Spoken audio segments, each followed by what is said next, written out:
So, the infinite storyteller. I have lost count of how many stories I've told.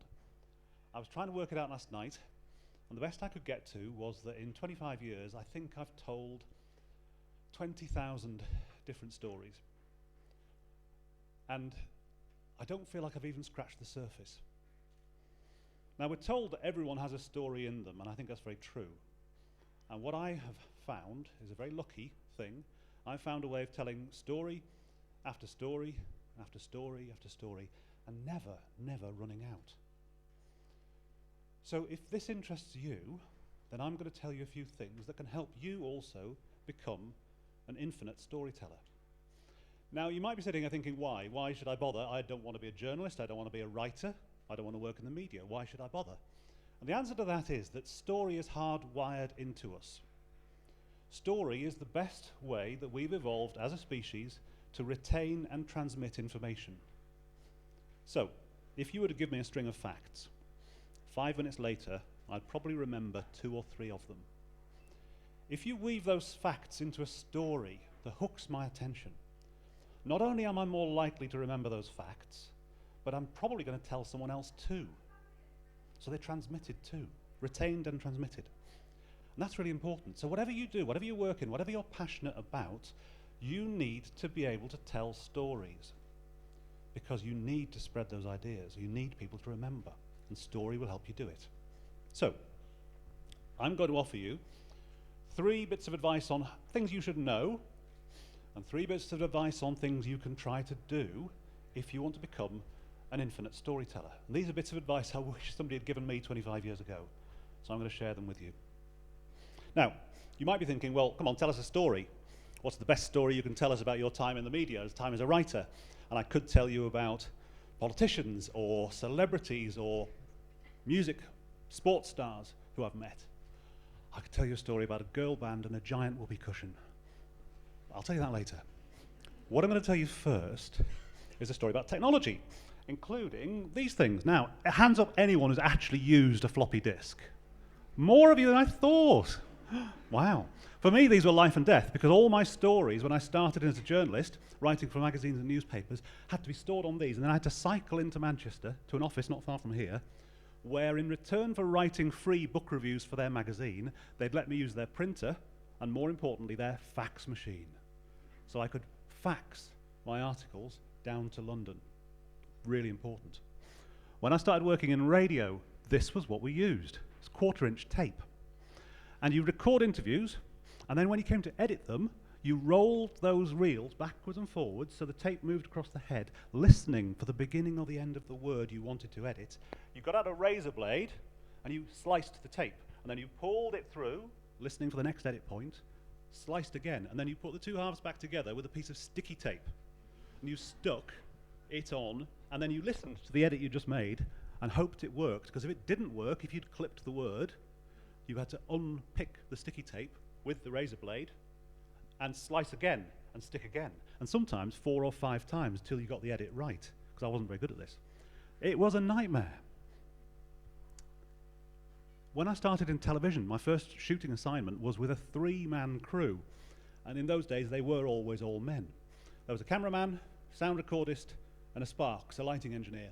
And we went out on a shoot, and we came back and sat in a dark room with an editor and 3 Betamax machines to edit the piece. So even to make 2 or 3 minute piece of video story took about 60 to 70,000 pounds worth of kit and 3 or 4 trained operators, as well as me. In order to broadcast that story to an audience required either space on a satellite or a transmitter. You're running into millions. So not surprisingly, TV was 2 things.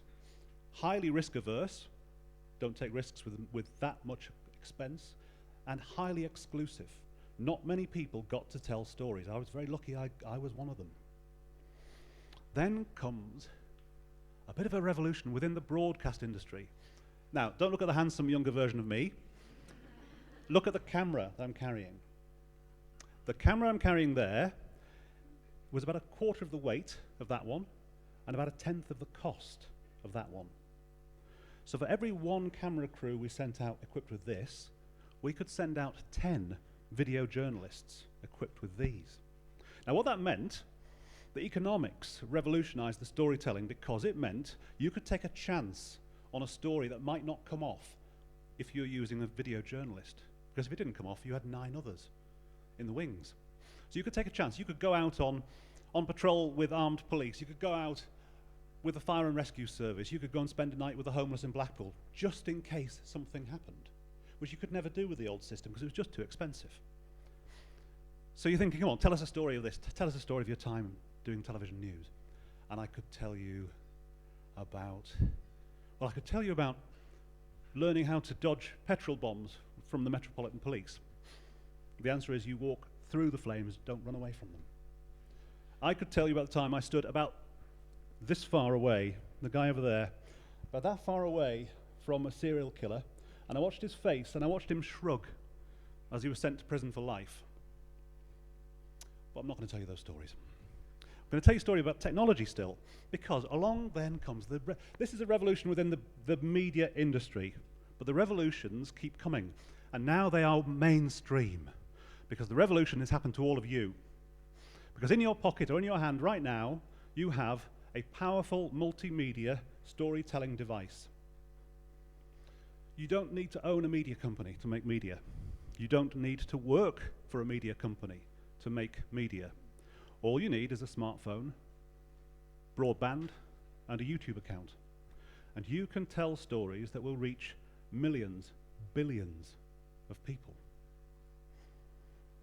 So, something very interesting has happened with this revolution. New kinds of storytellers have emerged. In the online space, you have very good journalism, very good program making, very good traditional storytelling. You also have the rise of the bloggers and the vloggers and the Instagram kings and queens of the selfie. You have this generation of people who are making great content without ever setting foot in a TV studio, without ever dealing with a media company. I think it's fascinating. I think it's brilliant, but I know it's not for me. I was at a conference last year where I was listening to some rising star vloggers talking about the way they work. They were talking to people like me from the television business about the way they work, and they were describing this process where they would make a film and post the film, and then cross-promote it from lots of different platforms, and then respond to comments, and then they would go out and look for trends, and then they'd work out their take on the trend. Then they'd make another film, and they'd post the film and respond to comments. Oh gosh, and it was on and on and on like this, day in, day out. And it sounded to me like the hamster wheel from hell. And it wasn't because it was busy, because I like being busy. And it wasn't because it was interactive, because I like an interaction with an audience. It was because it would have been all about me if I was doing it. My opinions, my sense of humor, my sense of fun, my take on the world, my views. And I just don't think I've got enough interesting stuff to say about me. So it's not for me. I couldn't do it for a year, let alone 5 years, let alone 25 years. So that is not what I mean by infinite storytelling. Because I think we only have so much to say about ourselves unless you're really self-obsessed. We only have so much to say about ourselves. And once you realize that, it takes a bit of pressure off. You don't have to be the most fascinating person in the room to tell stories, if you know this. You can tell stories about other people. And if you tell stories about other people, you will never run out of things to say.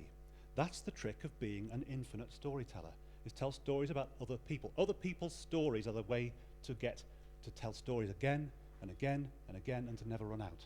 So, I promised you 3 things you need to know if you'd like to become an infinite storyteller. So, the infinite storyteller knows. Number 1, it's not about you. It's about other people. Other people are the hero of your story, not you. I could have told you all kinds of stories about me as a journalist. Cops, criminals, celebrities, A-list to Z-list. What I want to tell you instead is a story about a young lad. About 4 years ago, I was working on a project for the BBC in Preston where we were retelling the Passion story, the Easter story. And we were retelling it set in Preston. And we needed about 3,000 extras to sing, to dance, to perform live in the centre of the city on Good Friday. And the local media covered this as a big event, because it was. And they asked a young lad, he must have been about 13. It's not the kind of thing 13-year-old boys do, really. So they asked him, well, why are you doing this? And this young lad said, I want to show my teachers that I can do something like this. Just because I'm in the bottom set for everything, it doesn't mean I can't do anything. It doesn't matter to me that 1 million people saw that program or that it won an award. What matters to me is that program made a young man feel proud of himself. That's what matters to me. So, if you want to tell great stories, remember, it's not about you, it's about other people. Second thing to know, be interested. If you want to be interesting, be interested. If you want to be fascinating, be fascinated. Walk around, not glued to your phone.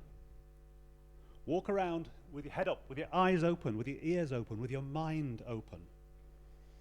People will surprise you if you let them. When they surprise you, you can surprise your audience in turn. So be interested. And finally, and this is the heart of what it takes to be a storyteller, you've got to hold the middle ground. When I say hold the middle ground, what I mean is this. On the one hand, you've got the subject of your story. For them, this story means the world. They are living it, breathing it. It's really, really important. Over there, you've got the audience, who don't know anything about it, and actually probably don't really care. And you're in the middle. You can get it wrong really, really easily. I got it wrong loads of times. If you lean too much towards the subject of the story, then you're boring the people over there with too much detail. If you lean too much towards the audience, you may be misrepresenting the subject to them. You may be oversimplifying it. When you get it wrong with the subject, I don't say if, I say when you get it wrong with the subject, they tell you straight away, that's not what I meant. That's not what I was trying to say. And it's awful. You feel really embarrassed. When you get it wrong with the audience, they don't tell you anything. They just stop watching or listening. Both are equally bad. So what I'm going to do is the 3 things I'm going to tell you now, these 3 tips, things you can try to do, will help you hold the middle ground in storytelling terms. The 3 things are this. Number 1, ask a stupid question. When I started out as a journalist, I used to research my interviews really thoroughly. And I used to make really long and detailed questions, really clever questions. And I'd ask this long and detailed question. And at the end of the question, the interviewee would say, yeah, that's right. And I'd go, yes! Result, I am so clever. What had happened then, I'd listened back to the interview on the tape to write it up. And of course, I didn't have any sound bites. I was doing all the talking, and they were going, yeah, that's right. I had no sound bites. I had no decent material to work with. So I realized that a stupid question works better. And by a stupid question, I mean something like, I'm sorry, I don't really understand. Could you explain that again? Or, simple, I don't get it. Now, you don't do this because you don't want to feel stupid, but actually, imagine how much harder the interviewee has to work to make it clear to someone who he or she thinks is a bit stupid, i.e. you. You're not being stupid. You are there representing the audience who know nothing about this subject. So ask a stupid question rather than asking a clever one. Second thing, your side of the story. Okay. Every journalist, young journalists particularly, dread the death knock, which is where you have to approach someone whose relative has died in newsworthy circumstances and ask them for an interview. And this is something you can do in any such difficult circumstance. If people are in this horrible situation, they are trying to make sense of it. So too are the people around them, so too are the media and social media, trying to make sense of it. And often no one listens to them. So you can say, in all honesty, this is your chance to tell your side of the story, and it's true, because you're representing the subject faithfully to the audience. And finally, if you find yourself in a situation where you're really struggling to ask, you've got to ask a difficult question. So you've got to say, you know what, your teenage kids are running around really wild because you're a bad parent, isn't that right? But you're sitting in their front room drinking tea with them. You've developed a rapport. It's really hard to ask a horrible question. In that situation, blame the audience. Preface it by saying, people watching at home will be thinking, you're a really bad parent, aren't you? And it works. I'm not a horrible person. The audience, they're horrible. Now, it seems like a cop-out, but it's not, because what you're doing is you're actually representing the legitimate opinions of the audience back to the subject. And it'd be wrong not to. But it gets you off the hook. We're not all Jeremy Kyle. Some of us find that very hard to do. But rather than wriggling and squirming around and not really asking the question, blame the audience. So, there you have it. 3 things I said you need to know.